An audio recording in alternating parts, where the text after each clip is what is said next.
আমি যারে ভিক্ষা দেই আমি তার চেয়েও কাঙাল। আমি জানি আমি এমন মানুষরেও ভিক্ষা দেই আমি তার চেয়েও কাঙাল।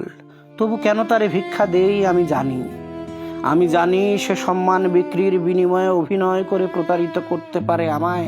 তবু কেন তারে ভিক্ষা দেই আমি জানি। আমি তো ভিক্ষুকরে ভিক্ষা দেই না, আমি অভিনয়ের সম্মানই দেই সেই অভিনেতারে।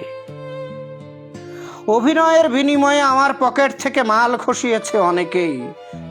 সমাজ সেবার অভিনয়ে স্বেচ্ছাসেবী সংগঠন, দারিদ্র দূর করার অভিনয়ে 6 ডিজিটের বেতন নেওয়া এনজিও, ডেন্টিস্টের অভিনয়ে একটি ব্র্যান্ডেড টুথপেস্টের অ্যাড দেওয়া ডাক্তারের গাউন পরা লোকটা, দেশের ভালো করার অভিনয়ে রাজনীতিক, ধর্মের ভালো করার অভিনয়ে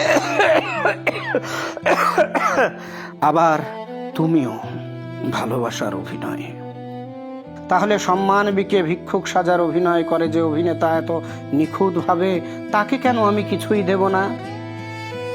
আমি তো তোমাদের অভিনয় দেখে আমোদিত হই, তোমাদের অভিনয় দেখে অভিনয় শিখি।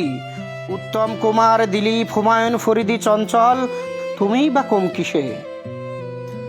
আর যদি মনে করো না আমার এই কথাগুলো ভুল, আমার এই কথাগুলোই অভিনয়, যদি ভাবো ভিক্ষুককে আমি অভিনয়ের বিনিময়ে সম্মানই দেই না বরং ভিক্ষাই দেই, তবে জেনে নিও আমার এই দম ফাটা, এই বুক চাপা শুকনো হাসির ভালোবাসা, সেটাও আমি তোমায় ভিক্ষাই দিয়েছি।